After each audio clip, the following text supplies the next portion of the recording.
Media pers kalian, selamat sore buat kita semuanya. Pada hari yang berbahagia ini, di sini izinkan kami dari klien kami atas nama Bapak Fernando Lesmana ingin menyampaikan kepada publik tentang kondisi yang dialami oleh klien kami. Yang pertama, bahwa klien kami itu namanya Fernando Lesmana. Tahun 2008 melangsungkan pernikahan dengan saudari Helda. Dari perkawinan tersebut telah lahir 3 orang anak, 2 laki-laki dan 1 perempuan. Laki-lakinya bernama Kelby, bernama Dieter, dan perempuannya bernama Keola. Nanti ada di sini. Kemudian bahwa pada tahun April 2021, saudari Helda mengajukan gugatan cerai kepada klien kami Fernando di Pengadilan Negeri Jakarta Barat. Ketika persidangan masih berlangsung, belum ada putusan yang berkekuatan hukum tetap, Helda melangsungkan pernikahan dengan saudara Frederick Suryaco alias Herik di Denpasar, Bali, tepatnya di Hotel Kempinski, Nusa Dua, Badung. Itu pada tanggal Minggu 28 Maret 2021. Karena dalam status hukum masih belum ada putusan yang berkekuatan hukum tetap, maka secara hukum perkawinan antara Helda dengan Erik dikategorikan kawin tanpa izin. Oleh sebab itu, saya mendampingi Bapak Fernando Lesmana membuat laporan pengaduan pada Polresta Denpasar tanggal 28 Maret 2021, tepatnya hari Minggu siang. Dan laporan pengaduan kita diterima oleh Polresta Denpasar dengan nomor pengaduan nomor 252. Dan terima kasih kita sampaikan kepada Polresta bahwa laporan pengaduan kita itu ditindaklanjuti oleh Polresta dan memakai hukum acara pidana dengan tahapan-tahapan hukum acara pidananya, bahwa saudara Erik dan Helda dipanggil secara layak dan patut oleh Polresta Denpasar, tidak mau hadir sehingga dikenakan tersangka, status tersangka. Dalam pemeriksaan sebagai tersangka, dia dipanggil terus oleh Polresta Denpasar namun tidak datang dan dikhawatirkan waktu itu sudah melarikan diri. Maka oleh Polresta Denpasar pada tanggal 10 Maret 2022 telah dikenakan DPO, status DPO untuk Helda dan Erik. Kemudian bahwa Polresta Denpasar selalu mencari dan kami menerima surat dari Polresta Denpasar berdasarkan SP2HP tanggal 19 April 2023, ternyata sudah dikenakan red notice oleh Polresta Denpasar terhadap kedua orang DPO ini. Jadi inilah gambarnya orang yang DPO itu. Ini ini atas nama Helda, ini atas nama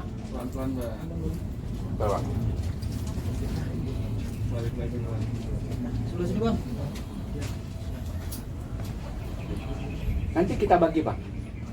Sini, Bang. Agak turun, Bang. Oh, inilah DPO-nya. Nanti kita sama-sama bisa mengeceknya ulang di Polresta Denpasar. Jadi kemudian ini karena statusnya ini adalah status DPO, kemudian kita iseng-iseng lihat Instagramnya artis kita, diva kita, Krisdayanti. Di dalam Instagramnya Krisdayanti ternyata tanggal 24 Mei ini akan diadakan konser di Singapura dengan promotornya PT Berkat Entertain Production. Inilah kita cari. Inilah promotor amanya, promotornya Berkat ini. Pertama. Bang.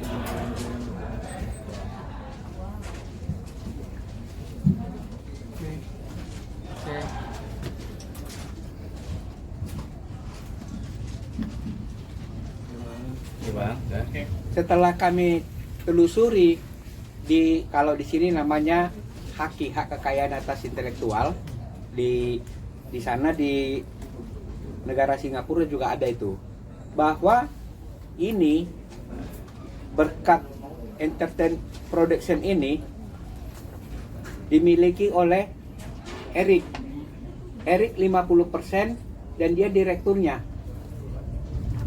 Nah, Eric 50% dan dia direkturnya. Alamatnya pas semua. Dan Helda 25% dan dia komisarisnya. Itulah posisinya. Jadi pada kesempatan ini kami sudah menyurati sama Ibu Krisdayanti. Kebetulan beliau kan anggota DPR RI ya. Nah, karena kami tidak tahu alamatnya di mana terlalu 3 rumahnya, kami sudah melayangkan surat ini ke DPR RI. Pertanggal berapa? Surat ini kami masukkan tadi 8 Mei ke persuratan di Sekretariat Jenderal. Di Sekretariat Jenderal di persuratan. Dan mereka berjanji akan menyerahkan langsung kepada Ibu Krisdayantinya, KD-nya. Di samping itu, bahwa sesuai dengan Instagram ini, mereka kan duet mengajak Erwin Gutawa. Ya kan? Jadi barusan kita sudah sampaikan surat ini kepada Erwin Gutawa dan beliau juga terkejut tentang cerita kasus ini. Tapi beliau bilang melalui Pak Aiwa supaya nanti akan ditindaklanjuti mereka.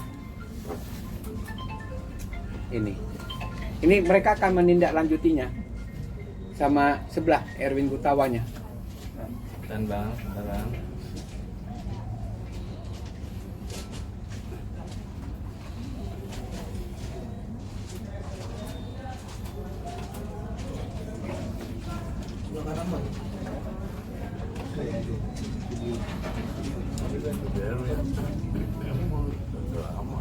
Oke, jadi begini, bahwa kami sudah menelusuri di TikToknya mereka hari Jumat tanggal 5 Mei 2023 yang lalu,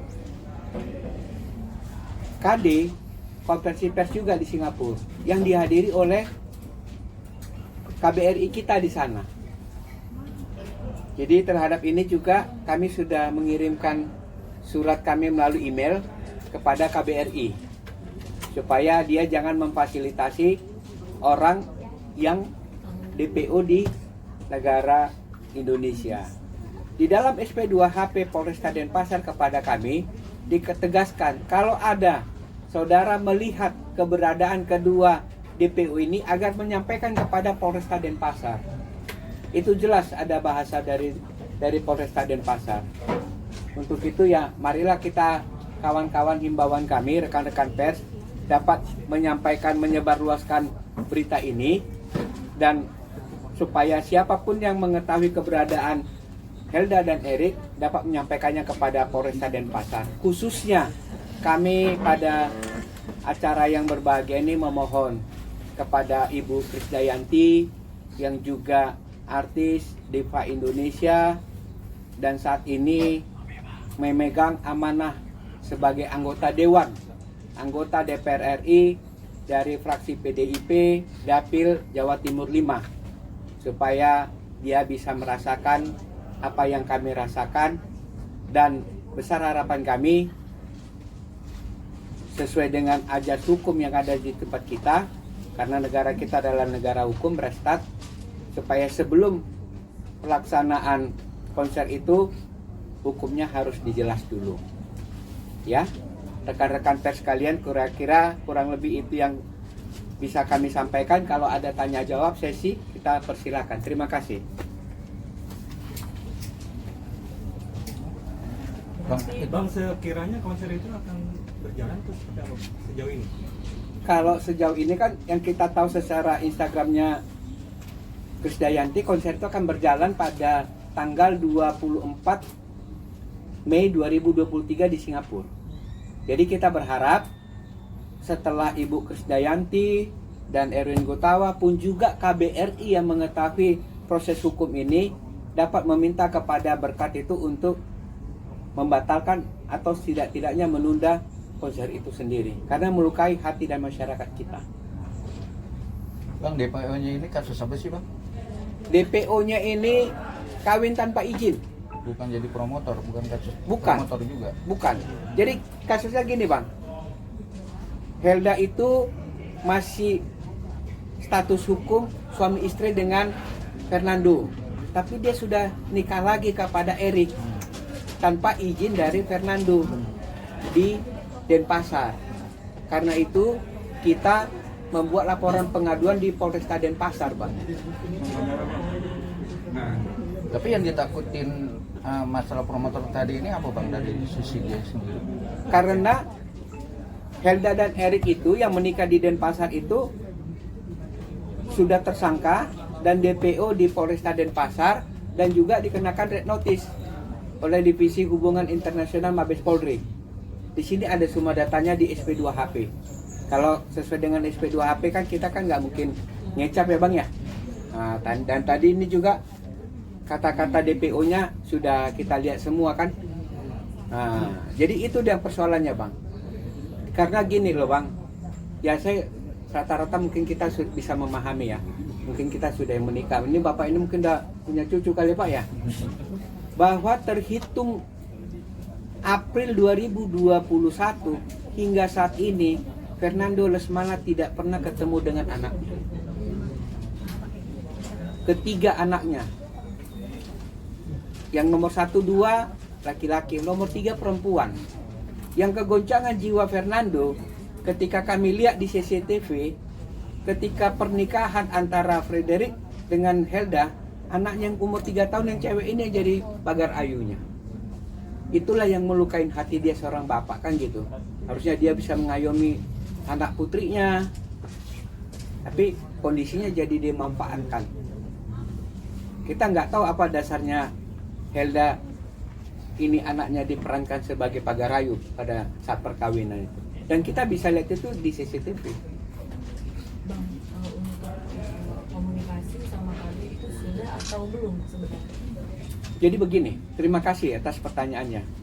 Bahwa ternyata hari Selasa tanggal 2 Mei 2023 kawan-kawan dari suara.com itu sudah menulis surat ini sebetulnya di berita mereka.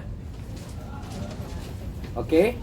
Dan informasi di berita itu bahwa KD akan menjelaskan kondisinya gitu loh. Tapi ternyata sampai sekarang KD itu tidak pernah memberikan keterangan penjelasan atas berita ini. Itu yang kita kecewakan. Tanggal 2 Mei, hari Selasa 2 Mei sudah terbit di suara.com. Tapi kenapa KD itu di hari Jumat tanggal 5 Mei malah konversi pers di Singapura? Apakah ini sengaja mengejek, kita nggak tahu, walau-walam aja. Tapi harapan kami memang, yang kami harapkan sebetulnya KD itu nggak tahu. Makanya kita kasih tahu ini, KD-nya mau untuk mengholdnya. Isi dari press conference Singapura itu apa, Bang? Secara garis besar, ya tetap berterima kasih dia kepada Berkat ini sudah memfasilitasi dan tetap akan tayang untuk di tanggal 24 Mei itu. Berarti nggak ada pembatalan konser ya, Bang? Hah? Jadi sejauh ini nggak ada pembatalan konser ya, Bang? Konser tetap berjalan terus ya? Kalau dari versi mereka tetap konser jalan. Kalau menurut mereka, karena kan hari Jumat itu dia terima kasih kepada Berkat. Tapi yang mau kita itu sudah melukai hati dan masyarakat kita. Masa KBRI kita, masa anggota DPR RI kita dari PDIP dari ini tahu ada DPO malah dia ikut bekerja sama. Walaupun memang itu kan tidak ada kaitannya dengan dia secara personal. Tetapi secara etika dan moralnya itu kan pasti bersinggungan. Karena jelas di dalam SP 2HP Polresta Denpasar, siapapun yang mengetahui keberadaan kedua orang buronan ini, tersangka ini, DPO ini, wajib dia memberitahukan kepada Polresta. Itu ada di sini. Jadi kalau Ibu KD itu anggota DPR RI tidak melaksanakannya, berarti dia bertentangan dengan hukum. Sementara PDIP partainya wong cilik yang menjunjung hukum, dan hukum jadi panglimanya untuk orang PDIP kan? Bang, sebelumnya abang sendiri udah menghubungi KD hanya mencari alamatnya saja, atau sudah menghubungi lewat telepon? Karena kalau dengan KD dan semuanya kita memang nggak ada data. Kalau di Erwin Gutawa kita ada di Google kan, makanya kita langsung jumpain Erwin Gutawa. KD kita nggak tahu, bahkan rumahnya kan ada 3, kita juga nggak tahu mana yang dia tempatin. Makanya solusinya kami hanya menjumpain di DPR RI dengan harapan Ibu KD mau berbuka hati, dan saya juga dalam surat itu bilang, silakan Bu, kalau Ibu mau dialog dengan kami, mari kita dialog dari hati ke hati. Kita cerita, legowo kok kita. Apa dan bagaimananya. Masalahnya di situ kita nggak ada. Jadi seolah-olah kita nih, dan kita memang terzolimi, Pak. Kasihan kita di sini. Bang, berarti perannya Helda dan Erik itu sebagai promotor di konser KD besok melalui PT Berkat itu ya? Iya. Melalui Berkat Entertain Production. Bang, kalau boleh tahu PT Berkat itu apa? Sudah berdiri kapan, Bang? Abang tahu nggak menelusurin? Terima kasih. Kalau di sini itu Maret 2023. Maret 2023 ini. Berdirinya? Iya. Ini datanya dari data Menkumhamnya Singapura ini. Di sini jelas Erik sebagai direktur, pemegang saham 50, Helda pemegang saham 25, dan ada satu lagi 25. Bang, kalau misalkan KD akhirnya melaksanakan konser tersebut, apakah KD akan ikut terseret juga karena dia tidak melaporkan DPO tersebut? Itu kita akan laporkan kepada Polresta Denpasar. Tapi yang jelasnya kami berharap kepada petinggi-petinggi PDIP, khususnya Ibu Megawati, bisa mendengar jeritan hati kami ini. Karena memang kami akan buat surat dan telah buat surat kepada Ibu Megawati selaku Ketua Umum PDIP, Kementerian Luar Negeri, dan KBRI. Kita udah buat. Mudah-mudahan Ibu Megawati bisa mengetahui ini dan meneruskan kepada KD. Kasihan juga kalau begini anggota DPR RI tidak taat hukumnya, kan repot juga kita kan. Gitu dia yang bisa kita. Atau memang tidak tahu Bang kalau itu DPO? Gimana? Atau memang tidak tahu itu DPO? Kalau itu kita nggak tahu ya Bang. Makanya kita sudah kasih tahu kepada yang bersangkutan. Dan seperti tadi yang aku bilang Bang, bahwa pada Selasa 2 Mei rekan dari suara.com itu sudah mempubliskannya dan sudah menghubungi KD. KD bilang nanti dia akan kasih penjelasan. Itu Selasa 2 Mei. Tapi kenapa KD-nya di Jumat 5 Mei ke Singapura malah konversi persnya? Kan begitu. Karena aku pikir kan mungkin seorang KD mungkin keterbatasan, tapi KD kan punya staf, punya orang kan. Begitu berita ini kan pasti nyampe ke KD-nya kan gitu. Walaupun KD-nya nggak baca, dia pasti tak nyampe lah.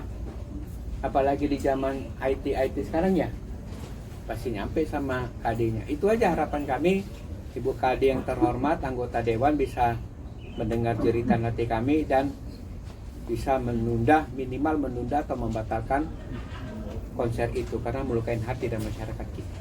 Bang, untuk masalah ini udah masuk ke LPL belum?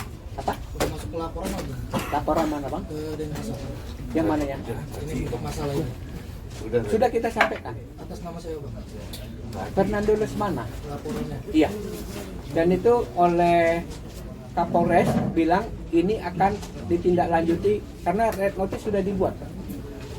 Red notice sudah dibuat ke Divisi Hubungan Internasional Mabes Polri kepada keduanya itu, dan tetap dilanjuti oleh Polresta Denpasar. Makanya itu Polresta Denpasar dalam SP2HP-nya meminta kepada siapapun yang mengetahui keberadaan dari kedua DPO ini untuk menyampaikannya kepada Polresta Denpasar. Harusnya kan ada pencekalan, Bang. Hah? Harusnya kan ada Pencekalan sudah kita buat, tapi itulah mungkin mereka ya. Mereka lebih sebelum pencekalan dilakukan, mereka sudah keluar dulu.